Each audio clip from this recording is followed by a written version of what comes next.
looking forward to it.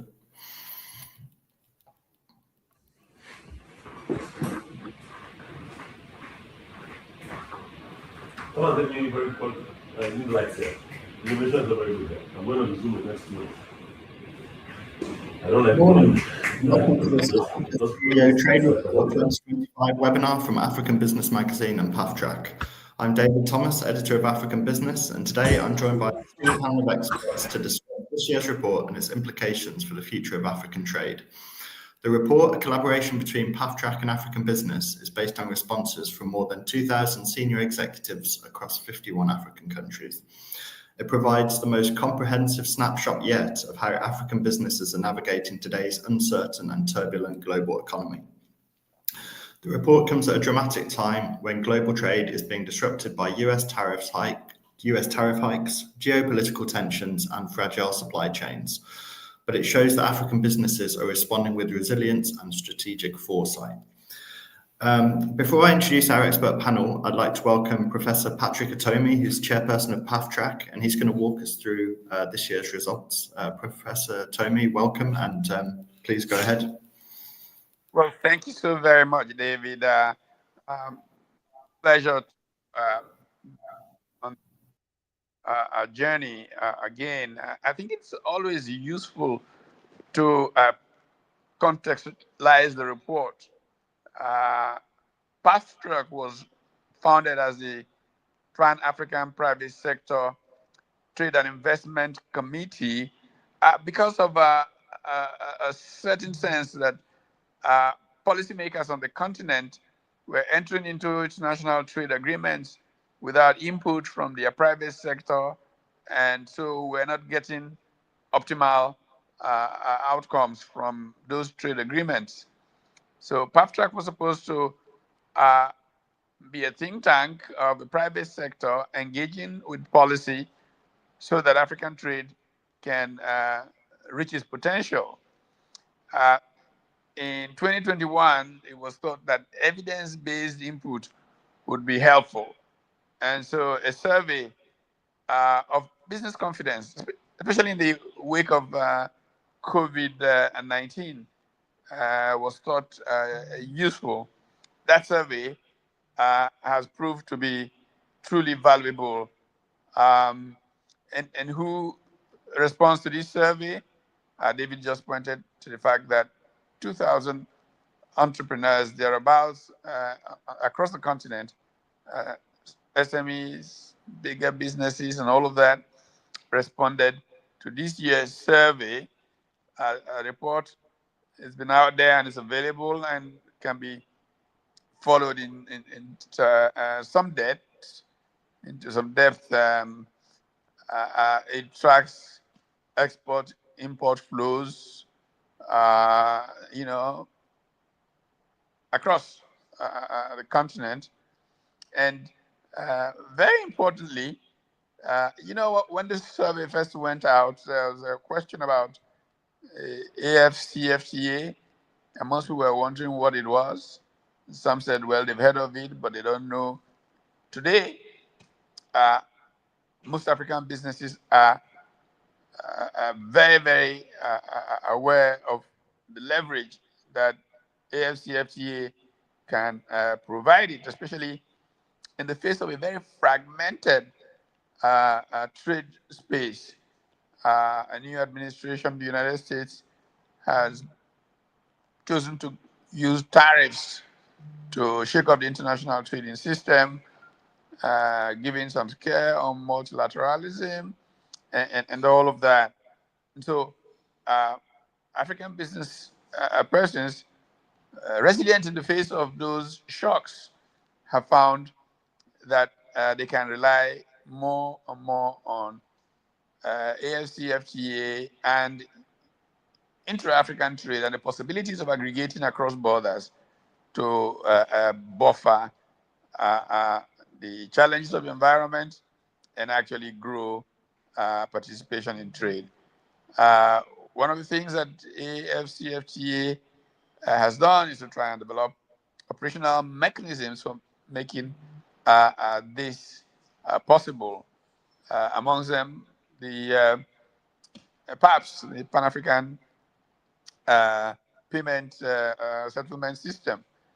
When I was speaking in Geneva at the launch of this report, I made a joke about many years ago when a football match was being played in Togo, between Nigeria and Togo, and the Nigerian commentators were broadcasting, and the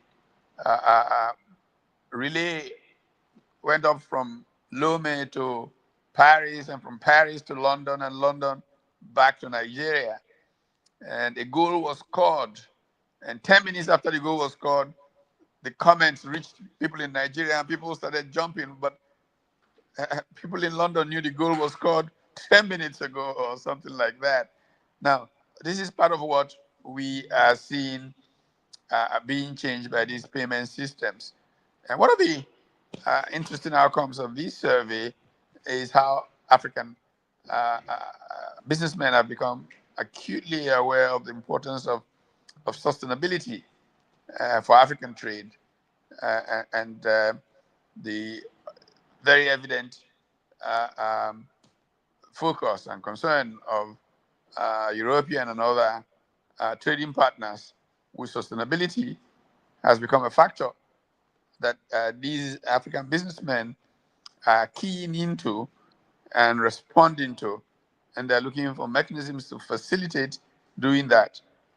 Of course, there's also a new sensitivity to the future of digitization of trade, and looking at work with partners in the tech space to facilitate reducing the costs that are involved and access to reliable internet and power. I mean, we talked quite a bit in Geneva about the power factor, and I tried to make a point at that particular meeting about how much power really can be generated just from the Congo Basin that will power up Africa, but that we need greater commitment, strategy for people who collaborate, essentially for mutual benefit between Africa and its trading partners, to ensure that the power is available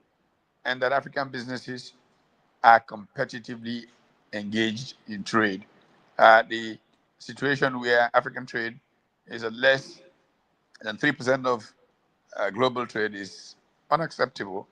But Africa is learning that in trading with its neighbors, in aggregating across borders, it can become a more impactful part of the international trading community. So that is really the PAFTRAC report. And I do hope that our conversation here from our panelists will help give light to the greater possibilities. So I thank you, David, and let's see how we learn from this conversation. Sure, thanks very much, Professor.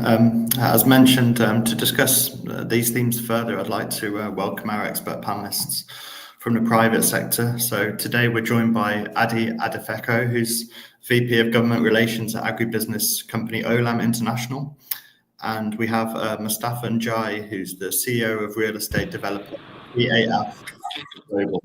So thank you very much all for joining us today.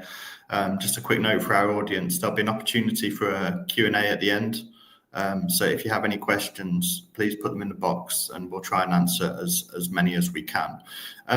Professor, just coming back to you briefly, obviously it's the 5th year that you've been doing this survey. It's another fascinating set of results. And it's clear that you have your finger on the pulse of the private sector. What's your main takeaway from this year's survey when it comes to the mood of African business leaders heading into 2026? I mean, I think you mentioned it's a very tumultuous global trading environment, but do you think that there's some optimism that among African businesses that things happening on the continent are moving things in the right direction? Well, the other side of the coin of crisis is opportunity. And the disruption of traditional trade with imposition of tariffs essentially got many African businesses sensitized to the importance of intra-African trade. And if you look at how Asian trade developed and how intra-Southeast Asian trade, for example, became a boost to their participating in global trade, African business people have become more sensitive to the value of trading amongst African countries and have begun to identify what the barriers have been to intra-African trade. Mustafa Jay, who is with us in this panel, his is very interesting, a story that I'm familiar with of pulling strengths from other parts of Africa.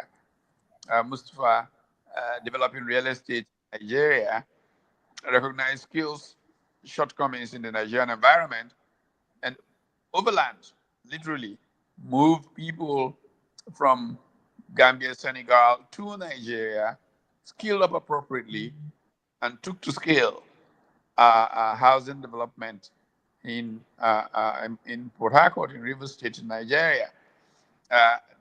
These kinds of sensitivities have grown with the kinds of trade barriers that have been, as it were, thrown up by the continued fragmentation with tariff walls and all of that. And I think that part of our work being cut out for us at PathTrack and in the development finance institutions on the continent is to ensure that there's a facilitation of these kinds of moving of strengths across the continent to boost capacity to produce international trade. Sure. Thank you, Professor. Ade, obviously Olam operates in markets worldwide, but you're principally an African business. I mean, amidst all this global volatility, the trade fragmentation that we see, how do you see the trading environment going into 2026 for Olam and the agribusiness industry in general? Thank you very much, David. Good morning. Depends on which part of the world you all are. I think we're all on the same time zone. As someone who's been on this journey for quite a while, we've been talking about African Continental Free Trade Area, $3.5 trillion, 1.5 billion people, 55 countries, 54, depending on who you believe. Whether South Sudan has decided to be part of us. If they are not, then we are 54. But again, what is important and very critical is that we must be very strategic, we must be very intentional, we must be very deliberate. The SID principle is a principle that I've espoused for quite a while. As nations and as countries and as companies, we tend to do things in a very, very, excuse my French, and apologies to the Sudanese, very Janjaweedish way. So we need to just change our ways in the way we do things. For us, in Olam, we're very strategic, we're very intentional, we're very deliberate. We cover a lot of things from origination and destination, so we have that advantage. From some countries where we operate, we're originating company. We originate our products and services from those countries. In some areas, we're destination. So let's look at Nigeria, for example. Nigeria is the largest producer of cassava, yet we import starch. We're the largest producer of cocoyam. We're the largest producer of yam. Yet our yam, which is supposed to come directly from us in Nigeria, comes through another route, Ghana sometimes, and they call it Ghanaian yam. No disrespect to the Ghanaians. Very soon, of course, a lot of you know about the Jollof Wars, but the Jollof Wars are just wars which are just for a bit of drama and all that. So for us in Olam, we are very big in grains.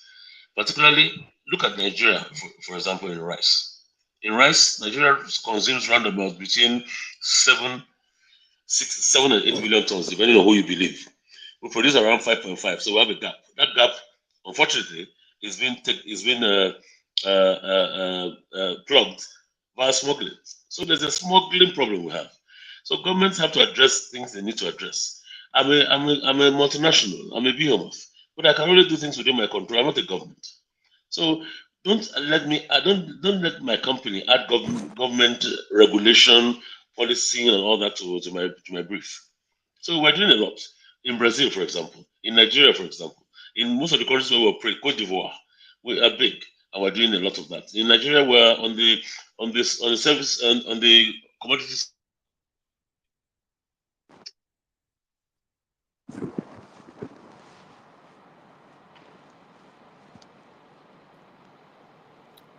Apologies, I think we've just lost our day there.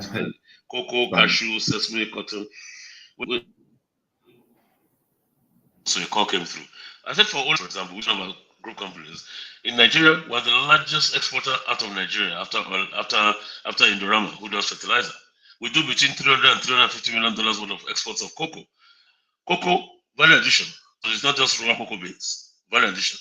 So if Olam does that from its own sphere of influence, you can imagine what will happen to the likes of others.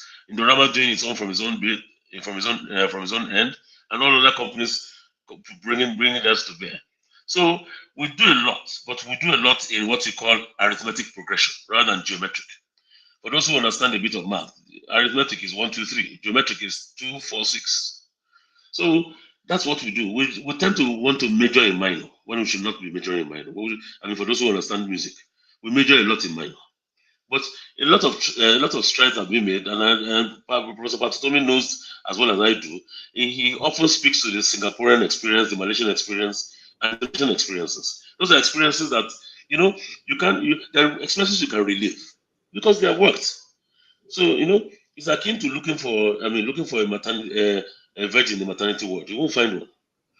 So for us in Africa, we're doing a lot of things well, but we must be deliberate and intentional. We're not strategic enough, we're not deliberate enough, and we're not, So we're not strategic enough, we're not intentional enough, we're not deliberate enough. We're not. So we must abide by that principle first and foremost. And we must bring that collectively to bear. Look at agriculture, for example. The budgetary allocation for agriculture in Africa, based on the Malabo Declaration of 2003 or 2004, I can't quite remember, says 10% of budgets should be given to agriculture. Do you know what we do in Africa? A lot of us struggle between 1 and 3. My country here does a paltry 1.1, 1.5, 2. Government has no business in business, but government has a role to play in policy formulation. I'm the chairman of the Lagos Chamber of Commerce and Industry Industrial Group. I'm an ex-official member of NASIMA. So I believe that we should do a lot as a collective. There's a lot of silo mentality with companies. I mean, Olam is a big, we're big. Okay, yes. But why am I big and not offtake from smallholder farmers? Okay? That's what is important. Why must it be only me? I have an aggregation of me. Let's offtake from smallholder farmers. Because for us, the collective good is more important. But that is not what we're doing right now. So I think, look at our share of global trade. Our share of global trade is 1%. Sometimes we are very generous with ourselves and say we're doing 3%. When we're struggling. Look at intra-African trade. I mean, Business Africa and David Ubemi Witness, African Business, does a lot in his own way to try and speak to what we're doing. We're all in Algiers in September. I spoke on one of the panels talking about value addition and doing what we can as a collective. Afrexim is there, yes, but Afrexim is just an elixir. The respective companies and countries must put their skin in the game. We tend to talk very much in very short cycles. As if we plan. Prosper Tuzumi again is a scholar, so he's written about development plans. We had development plans back in the day. Development plans are long term. They're not ad hoc. We believe in advocacy. So somebody will wake up one day and say, let's do something for the next 2-3 years. A new government comes in, and that's what will continue. So we tend to do all that in a very ad hoc-ish way. We can't get long-term development that way. And I am one who believes that we do not. Food security is an integral part of national security. But I have moved that needle to is now what you call food sovereignty. Food sovereignty is where you have food that is enough for you, and you export as well. So that means you are food sovereign first as a nation, and you're able to take care of other sovereigns around you by giving them a bit of yours. Look at what happened recently on the political side in the Republic. The bulk of rice that is exported that the Republic has on its shores it's not rice destined for Benin. The only 2 countries in Africa that eat parboiled rice is Nigeria and South Africa. The rest don't eat parboiled rice. So where is the parboiled rice that is coming from Vietnam, India, Thailand, and gets into Cotonou? Where is it destined for? It is destined for Nigeria and the likes. So that is smuggled rice. For smuggled rice means you don't pay any duty. The likes of also are paying duty and paying tariffs. We're undermined. All the farmers, all the silos that we have, we're a nation that doesn't have strategic grain reserves with anything in it. Strategic grain reserves should ordinarily last you between 24 and 48 months. But our own strategic grain reserves will last you probably 2 or 3 months, and somebody will sit down somewhere and be distributing corn and all those those kind of things. I mean, we must take this very seriously. And it's not about us. We do a lot of sloganeering. We're very good at it. We sloganeer a lot. This by this, that by that. What doesn't get measured doesn't get done. Let's do things properly. Let's be strategic. Let's be intentional. Let's be deliberate. I'll come in again as time permits. But I will tell you that Olam is doing its own bit. From a sphere of influence, we're doing a bit. We've been around since 1989. It's not about brownie points or trying to get Ghana credits. We have a rice facility in Nasarawa. The road to Nasarawa to our rice facility is terrible. Government has been told about that road, but we'll do it. Nothing has happened. We have a wheat milling facility in about 6 or 7 states. We acquired Dangote flour in 2017 for 120 billion. Okay, what we are trying to do is to ramp up production, ramp up capacity, and these are things we try to do from our sphere of influence. So if you have the likes of us, the likes of Boa, the likes of other big companies doing that, I think we will say that we will be at some point be food sovereign. Don't get me wrong, we don't have a problem with food security, but we have a problem with food sovereignty. So that's what I think we should work on. Okay, thank you, Ade. Mustafa, turning to you now. Obviously, this trading environment is a complex one. It's difficult, both externally and internally in Africa. But as a developer and someone who's looking to the longer term, how do you navigate these short-term tensions when it comes to things like supply chains, when it comes to making sure your business is properly provisioned by the trading environment? And please unmute Mustafa. Thank you.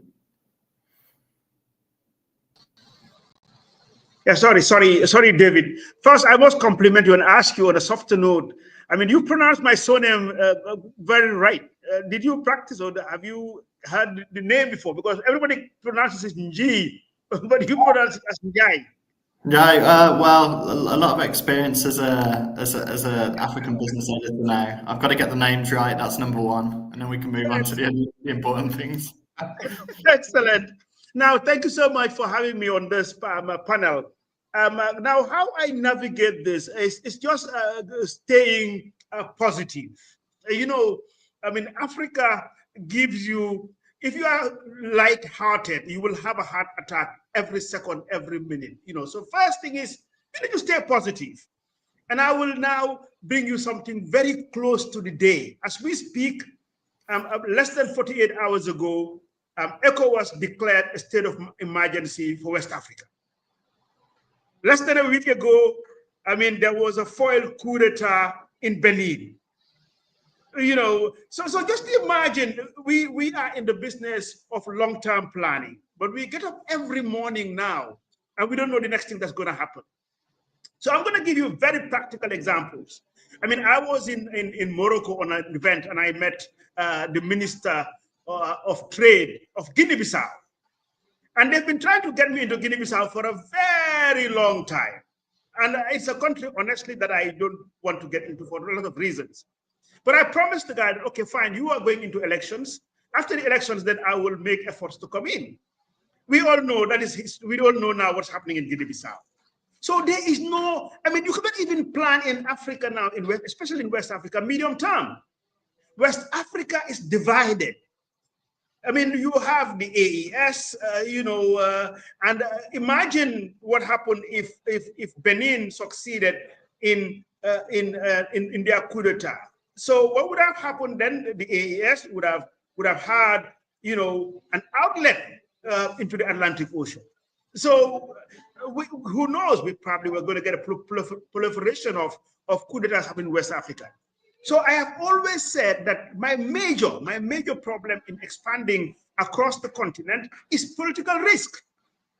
You don't know what's going to happen the next day. So my programs are all tied down to, elections period. So for example, I am operating in Gambia, Sierra Leone, and Nigeria. We're trying to build 1 million homes across the continent of Africa, tying it to Agenda 63. But just imagine, we have about almost 40-year plan, but things can change not only by the day, as you know, Pat, in my state in Port Harcourt, yesterday the governor defected from PDP to APC. So and you know what? You are never, and those have implications. So it's never over. So then, as I said, I tie all my programs now to elections. So you cannot plan even medium term. Gambia is going into elections end of 2026. Nigeria is going into elections in 2027, around March or so. Sierra Leone is going into elections in 28. So every year in a country that I am operating, there are elections, and there's so much uncertainty. I work on a PPP, on a public-private partnership with governments, and they provide the land, and that makes my development easy. But we found out that every time that there is a new government, or even a change in position within a ministry or a portfolio, the brakes are applied. They want to go back on the agreement that was signed. I'm sorry, Pat, you know this, and you know this very well. But that's more. I don't want to be very negative, but we still survive. I am here speaking to you from Sierra Leone. We signed this project about 2 years ago. On the 19th, we're delivering our first phase, of over 100 houses. So it's happening. In Port Harcourt, we signed about, again, 2 years ago. We are delivering almost 1,000 houses. In Banjul, we're building a new city that is twice bigger than the capital city itself in Gambia. So we navigate all these obstacles. So let me give you an example more on the positive note. For example, here in Sierra Leone, we ordered some kitchen, for our houses. And then, there's a delay in shipment. But we organized, we had a stock in Banjul in Gambia. And somehow, I don't know how it is done, we contacted somebody who transport goods, and within 2 days, we had a supply of 50 sets of kitchen delivered, door to door. Now, the informal sector in Africa, it's something that you need to take on board. I don't know how they do it, but they get it done. Like what Pat said, when I got stuck in Port Harcourt in trying to deliver 1,200 houses, and found out that I didn't have enough manpower, technically, I brought in actually 400 artisans from Gambia and Senegal across the road, to Port Harcourt, and they came. So for me, I am very hopeful, and whilst there are a lot of probably some negative things that we are aware of, and that focuses more on the Gen Z. These are the things that we need to be aware that, the majority of inhabitants of the African continent, it's these young people who are now the Gen Z. Whilst they are causing trouble, again, let me give you a very good example because I'm very active on social media. Facebook, Meta, they have just changed now. They were leveraging on the Gen Z. They're changing their platforms, to be more appealing to these young people, not to those of us who are in this platform. So, as almost a 70-year-old African entrepreneur who started, some 30-something years ago, I try to adjust now on how do I now conform with digitalization within the continent. How do we leverage on this? The last time I was with my wife and, in Banjul, and something happened in Sierra Leone, and I just thought, look, I need to get to Sierra Leone the next day. And what did I do? I was on my phone, bought a ticket at 10 p.m. And there was an AirSky flight underground, in Banjul. We have AirSky leaving Banjul every day at 6 a.m. I jumped on a flight, And then by the time my grandkids woke up in Banjul, I was in Freetown. So these are the positive things that are happening. I'm sure those of us, who've traveled this route in West Africa, 30 years ago, probably if I took a decision to fly between these countries, it will take me probably 3 or 4 days. So I am very hopeful. I mean, I have a very big heart for risk. Any entrepreneur who wants to perform in Africa today, you must take this on board. I mean, we have to cite, for example, our big brother, well, he's our brother, Aliko Dangote, and what he's doing. I mean, we cannot but talk about this. I mean, great opportunities around. Today, everybody's seen the refinery that is not only supplying the Nigerian market, but the African and the global market. So let me just stop there, and I'm sure I'll come again. But just to tell you how I navigate all these huge obstacles that you find across the continent. Thank you, Mr. I mean, yeah, clearly, endless reasons for optimism, I think, when it comes to the medium and longer term in Africa. But just coming back to Professor Otomi, I think one thing that Mustafa kept highlighting, and Ade's highlighted as well, is this political risk. And we can talk about the AFCFTA all we want, and obviously the survey shows that 95% of CEOs see it as a safeguard.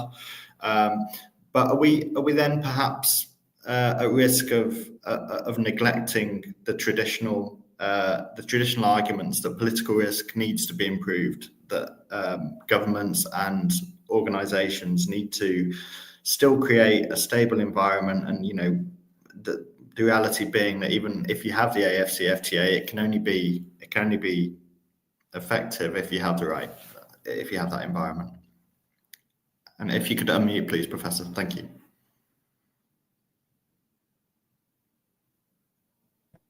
Yeah, okay, great. I think that this even further justifies the importance of having these institutional arrangements that allow for trade to continue in spite of whatever else. Right. Obviously, we do have a duty to ensure a more stable, a more predictable political environment. But really, trade can lead politics. Sure. It's 30 years or so ago, Mustafa Njie and a number of us were part of what was called the West African Enterprise Network.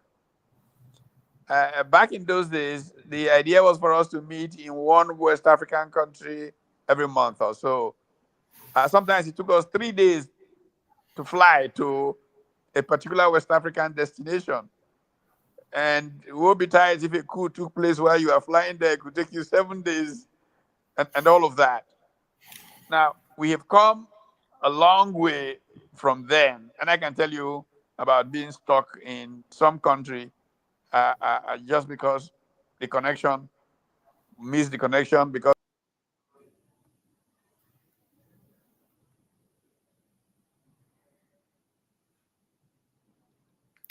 I think talking of connections, we just seem to have lost the professor at an unfortunate moment. Perhaps, oh, here we go, he's back. Sorry, Professor, we lost you for a second there. Did you lose me?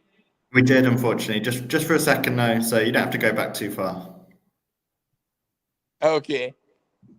So saying that we increasingly are thinking as business people on the continent that if you look at the model of Italy, I mean, between World War II and now, think how many governments have fallen in Italy. And yet Italy continues to make progress. There has to be a commitment to building institutions that facilitate commerce, such that in spite of politics, growth and development will continue to take place on the continent. Sure.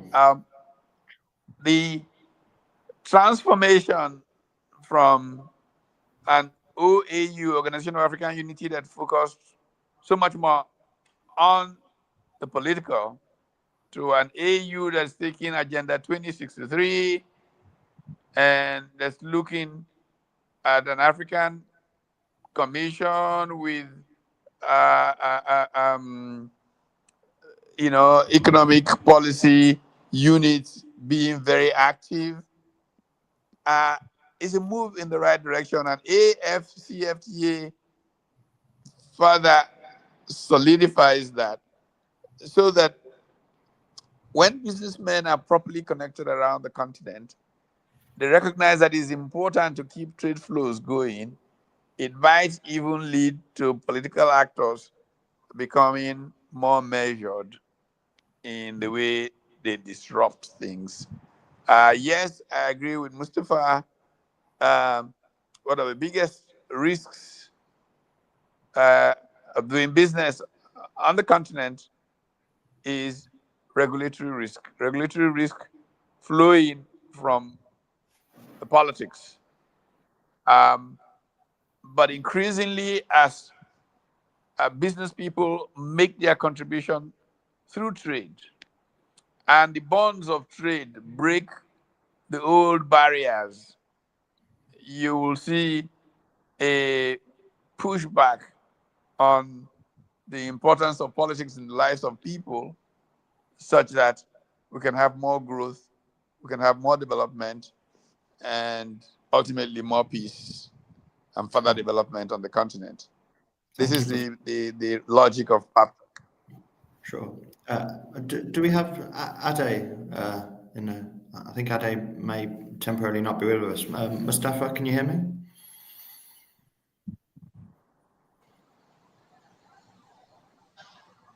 I can hear you. Yes, I'm here.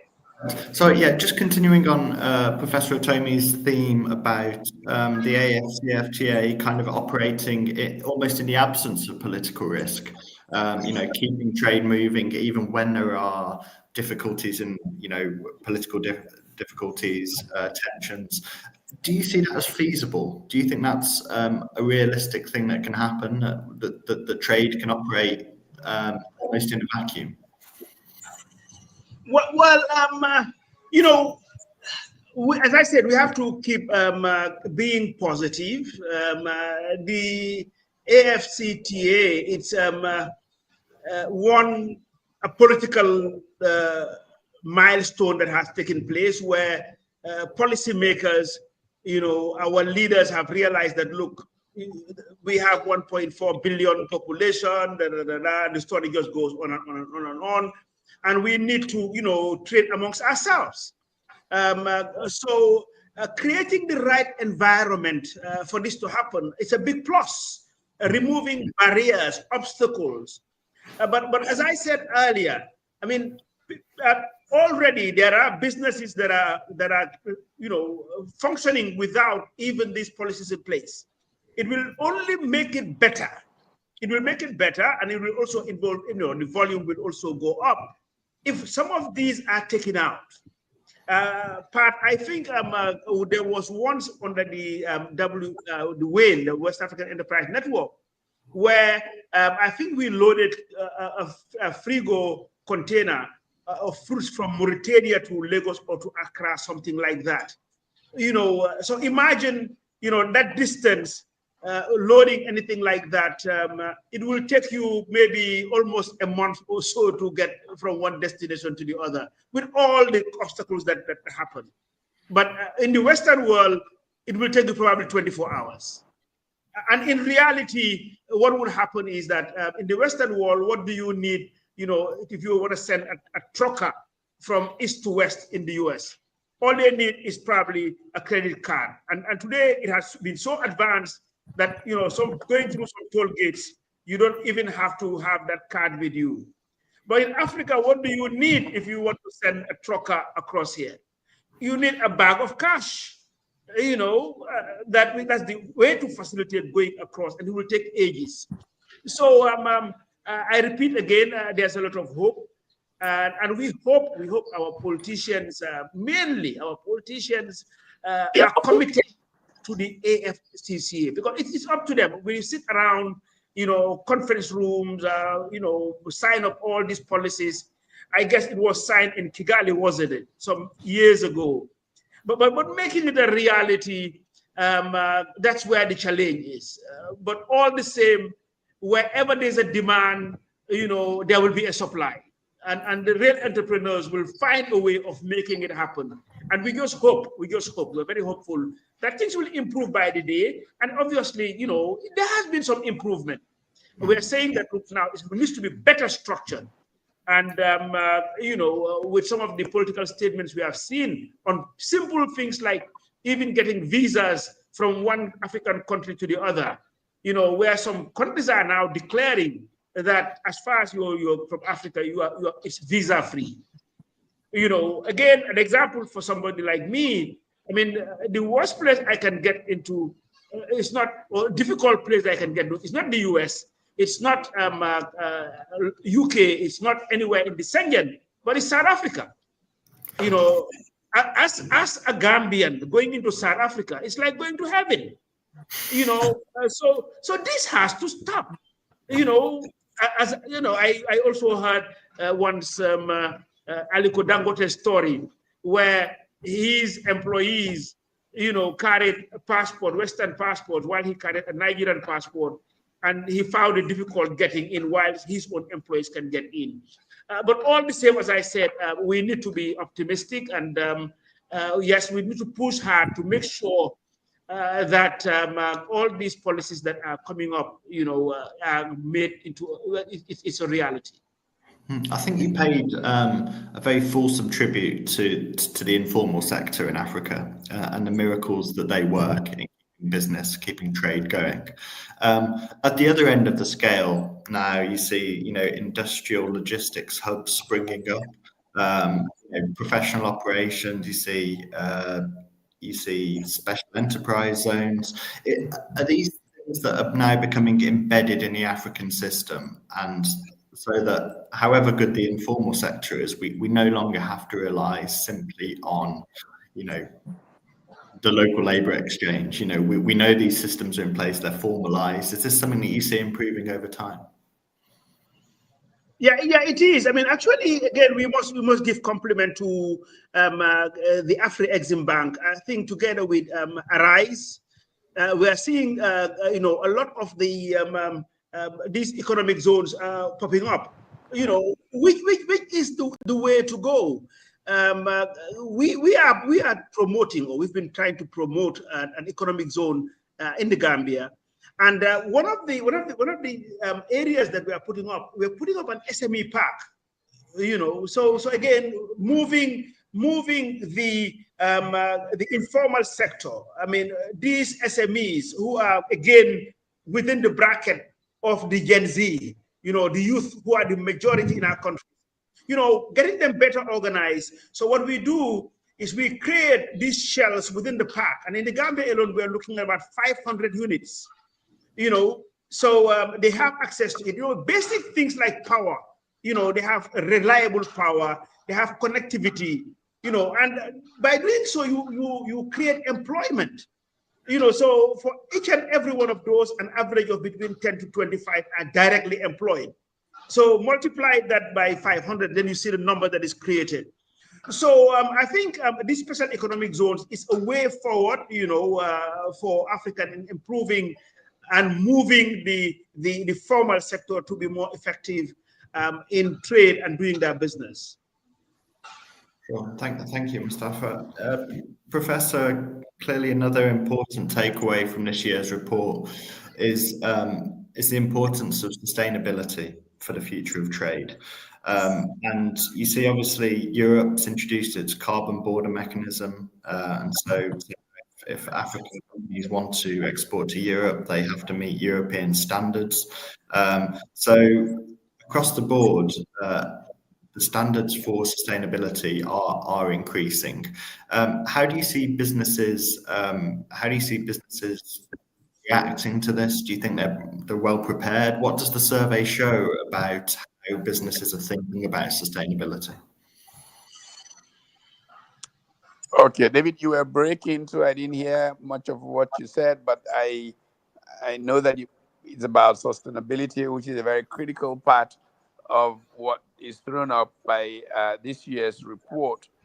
Sustainability is really so important for the future of trade, because we all know how our planet is evolving.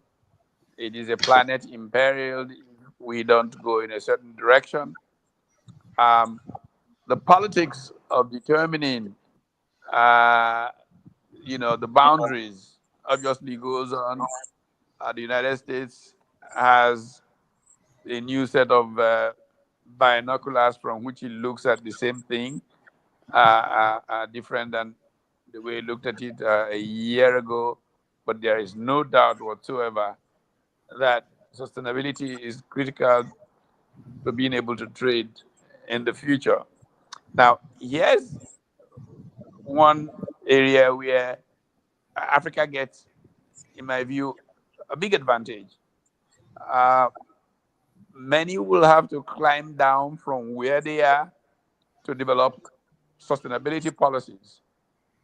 But Africa, given the fact that it's a latter joiner, if you will, in manufacturing and the rest of it, may find that it doesn't have to climb from a certain trajectory back to processes that enable it, to take sustainability into account.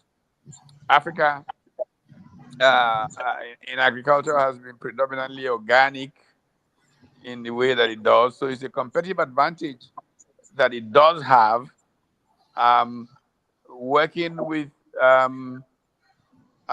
tech partners, AI and all of those can facilitate the way that its current, if you will, organic strengths enable it to be a key player in being able to export, in sustainable platforms.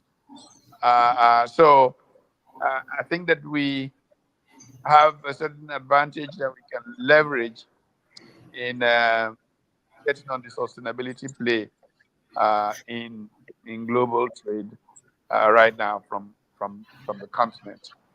Thank you, Professor. Ade, can you hear us now?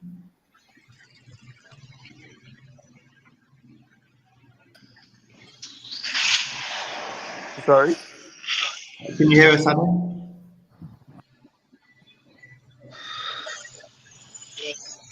I think we may have to return to Ade shortly. Mustafa, on the question of sustainability, it's obviously the real estate sector is one which traditionally globally has a relatively large carbon footprint, and so I know it's been forefront in the minds of the sector for a long time now. But going green is obviously it's an expensive process. So is sustainability a luxury for the big players, or can you actually afford to meet these new global standards? Well, sustainability, is key. Actually, Tough Africa Global, our company, is what's his name? It's sustainability advocate. We try to improve on sustainability, because this is a crucial tension. Because we need to reframe the narrative. Sustainability is not just a luxury product. It is a resilience and efficiency strategy. So that's important for us. So some green technologies have higher, upfront capital costs, which is a significant hurdle for SMEs. So therefore, the focus for our market is on more on frugal sustainability. The smart designs, choices that reduce, lifetime cost. Things like in our estates, we put in a lot of now alternative energy. All our street lights are all now on solar. We do solar, and we have saved, I mean, quite a lot, and then so it appeals to us. We cannot be like global standards if there are standards to be met, because there's quite a lot of challenges, but we do all we can to be more sustainable and more environmentally friendly. One of the things that we have adopted across our estate, or the cities we are building, is the issue of planting trees. I mean, we have a policy that for every house that we build, we plant 10 trees. So we get into any land, we don't only destroy the environment, but we are making it greener. That's number one. And then number two, specifically, we plant fruit trees. So around the houses, there are 5 fruit trees, and then around the public areas, about 5 ornamental trees. There's a lot more that we do. We try to recycle waste, as much as we can, which is all part of, being sustainable as a developer. Sure. Thank you. Ade, I'm not sure if you're able to hear us still.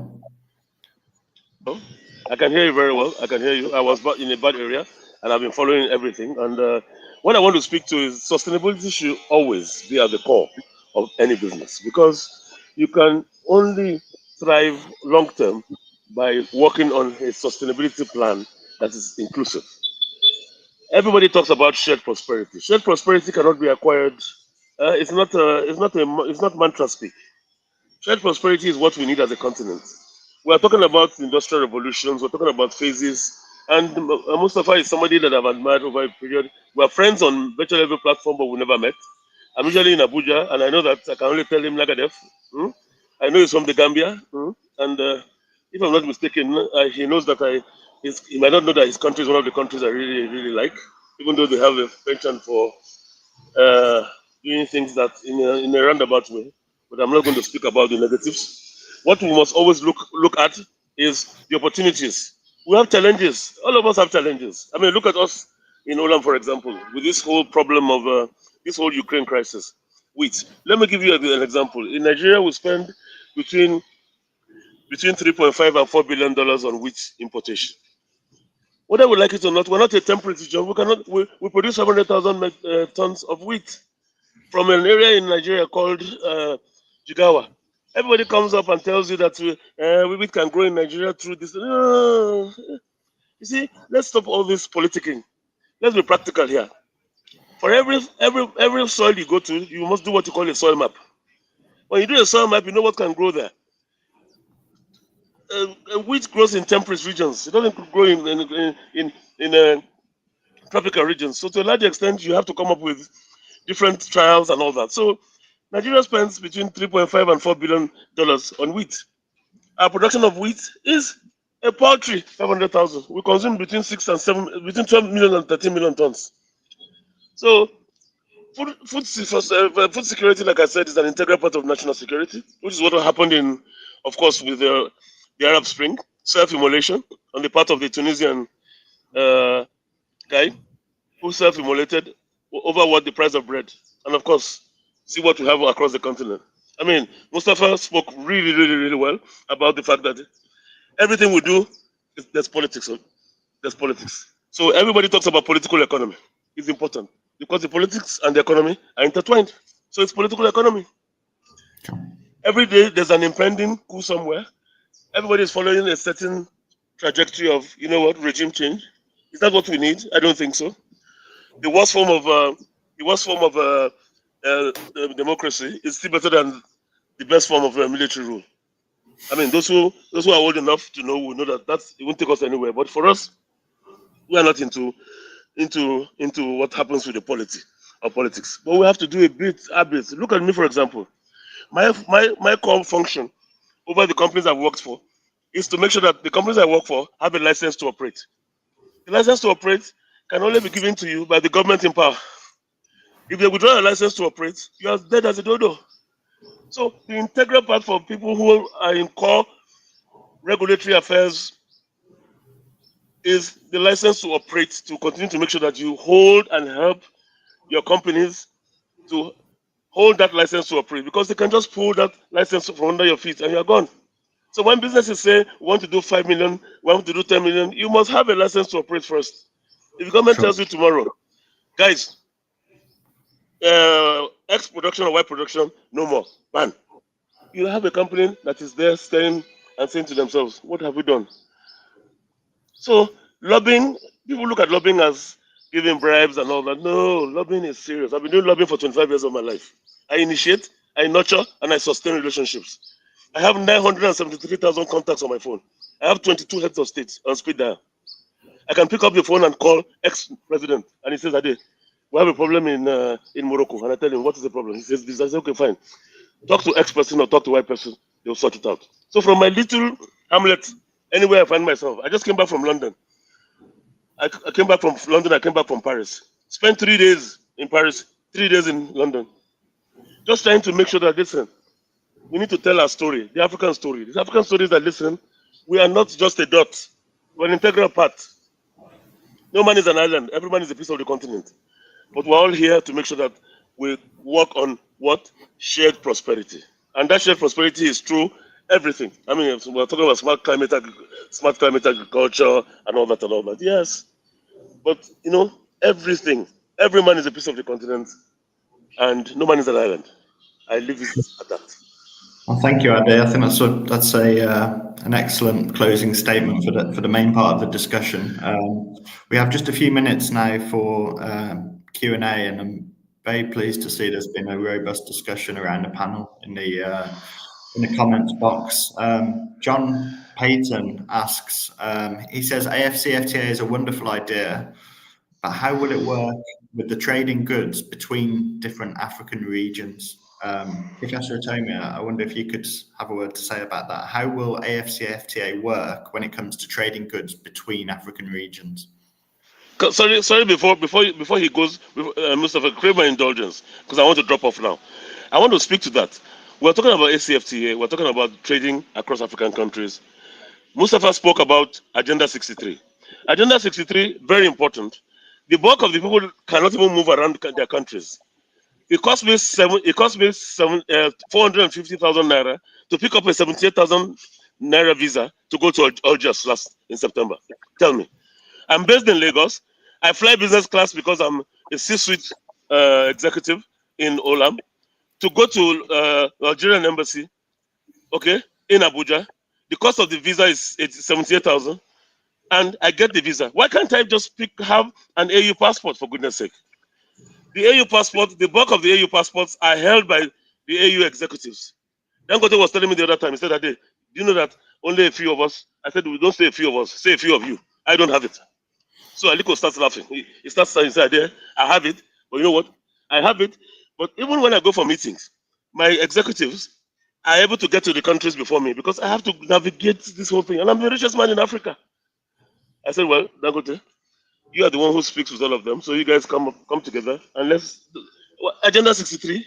All of us will be dead by 63 before we get a common passport. Mustafa, excusez-moi, c'est la vérité? C'est la vérité. Well, and the reality, Ade, I'll pick it up from there. But you know, as I said, Ade, from the very beginning, I mean, that's what keeps us going. You know, given our age, we've seen the worst. Yes. And we need to be more positive.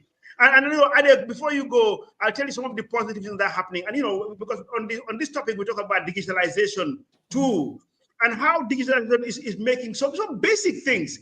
You know, let me give you, for example, I mean, like now I have some outfit. I've told Pat this before, that I love wearing now. My best of tailor is in Benin. I've never set eyes on him. You know, so what do I do? I mean, I send him my measurements. He does it, and then I pay through interbanking with EcoBank. I mean, EcoBank today, you know, for money transfers, I mean, they have a platform that you can transfer to anybody who's within the EcoBank outlets, and they are in 36 African countries. So, you know, these small things, and, you know, the Gen Z, again, the youth are using these platforms and creating huge businesses maybe some of us in what we do, we are not going through this. But again, on digitalization and what implications it has on businesses, I think we must be hopeful. Yes, 2063, we might not be around, but our grandkids and our kids will be around to make sure all what we have sweated for will be a reality. I mean, step by step, I think it's coming there. So if I have to come in, David, on a final note, that's where I will come in. Optimism. Optimism is the way to go. And as I call myself an active retiree, and having a lot of fun in what I do, and enjoying one country to the other, but with a lot of hope that we are getting there. We might be slow, but we will get there. Sure. Thank you, Mustafa. And I guess, Professor, just to wrap up, maybe we could talk a bit about, the optimism of the survey in general. Do you think that the kind of forward-looking optimistic vibes that we've heard in this discussion are reflected in the survey? And what's your kind of final thoughts going into 2026?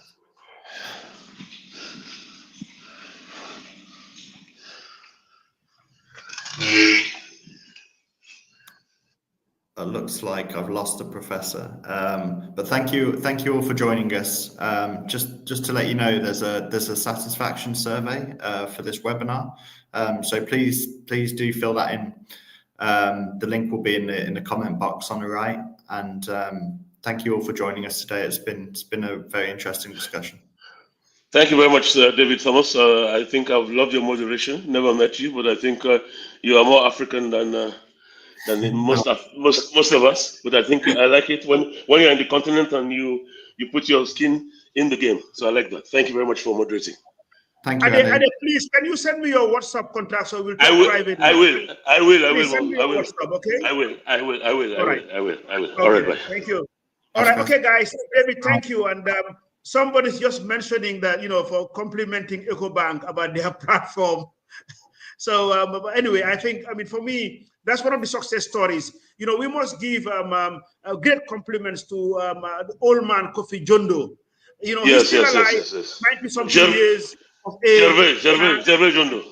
Yeah. I mean, EcoBank is a success story. I mean, not only did he stop in that, but also AirSky. The reason why we are able to jump from today any West African country connecting anywhere is because of this. So people like him must be giving huge compliments that they've navigated all these things we're talking about and making it a reality. Sure. Thank you. Thank you. Thank you for joining us. Bye-bye. Bye.